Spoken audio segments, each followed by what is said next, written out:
mi ngomi yale woni ne wulu eno ni yala na sisi de kana gbe fe 1 2 1 wode ko chai ni bi na ka mamo bi efe amamo si ye bo gba mi ni ata efe ni acho gbe ye ko woni ne no agbe ona owula ko se wo ga ngene sole bi ne wo ka wonumo wonyemi wonyanyo na yala na wode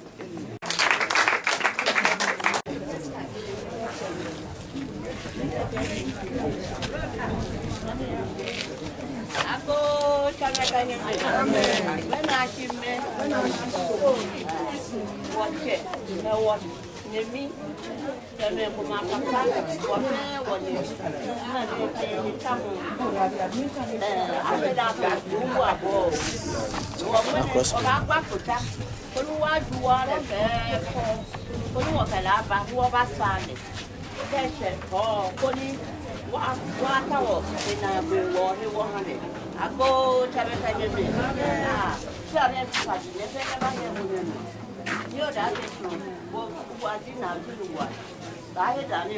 look at almost brother.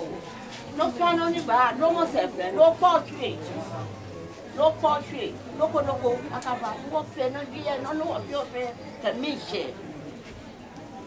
I thought, buy it down here.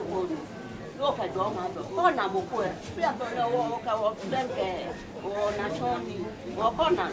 You walk about pay no way. Follow talk. You, my brother.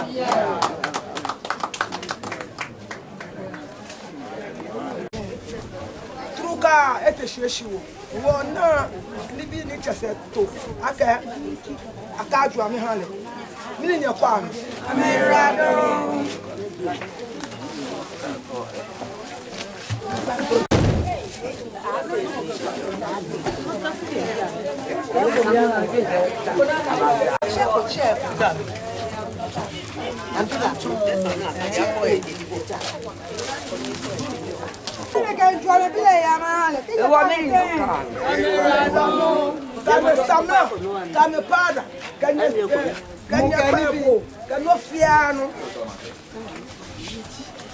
So finally, Imabo, Menoni, if you smoke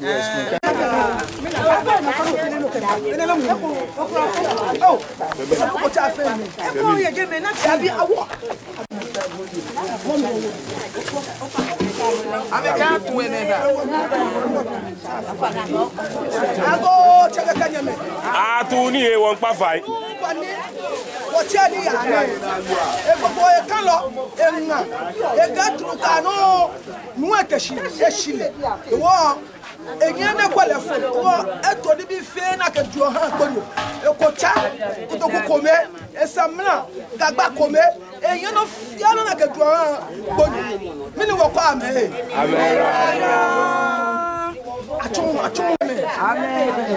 But you know, Bonnie, what's your name?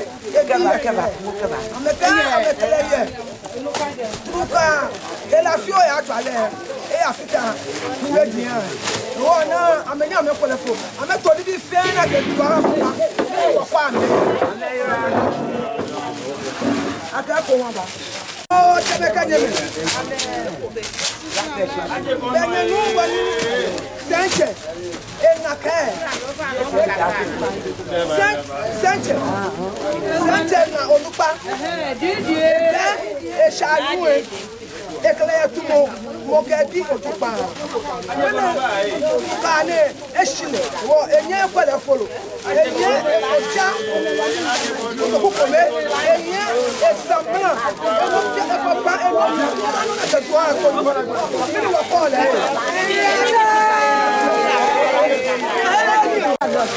Kasoda. Kasoda. Hello, Abby. Oh, Chabeka Neme. Amen. Then you know what needs Saint and a few. A gallon.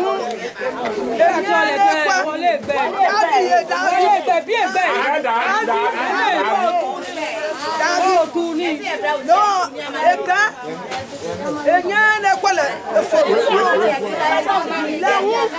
enye ekocha, enye ekocha dagba kobe eyenu eyen soda eyen mineral eyen ka samla ka bi fena ka tuwa ko oh ni wa ko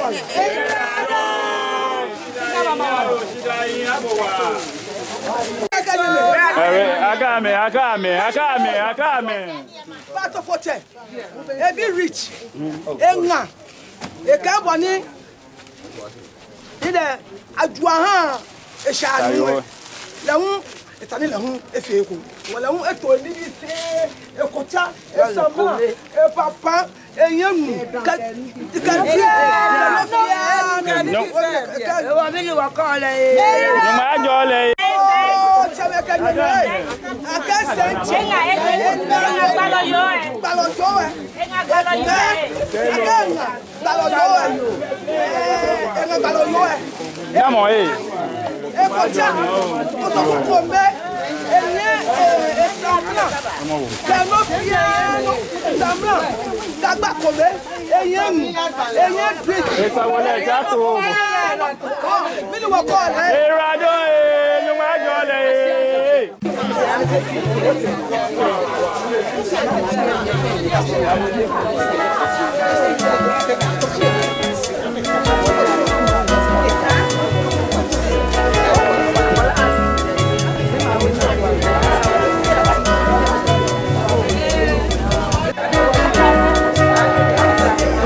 Asa